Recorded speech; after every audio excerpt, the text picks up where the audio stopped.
Hi everyone. మనం శివుడి అర్ధనారీశ్వర రూపం గురించి విన్నాం.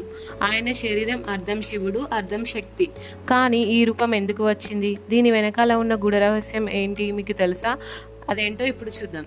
కాలం క్రితం సృష్టి ప్రారంభంలో బ్రహ్మదేవుడు సమస్త ప్రాణులను సృష్టిస్తూ ఉండేవాడు.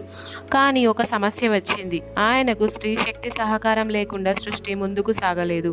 అప్పుడు బ్రహ్మ శివుడి దగ్గరికి వెళ్ళి, ఓ మహదేవ, సృష్టి కొనసాగడానికి శక్తి అవసరం. మీరు శక్తితో కలిసే రూపంలో కనిపించాలి అని ప్రార్థించాడు.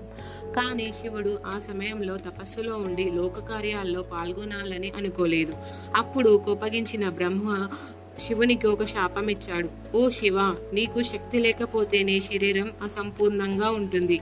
నీతో కలిసే వరకు శక్తి ఎప్పటికీ వేరుగా ఉండదు అని అన్నాడు. ఆ శాపం వల్లే శివుడు శక్తితో ఏకమై అర్ధనారీశ్వర అవతారం తీసుకున్నాడు. ఈ అవతారం మనకు ఒక గొప్ప సందేశం ఇస్తుంది.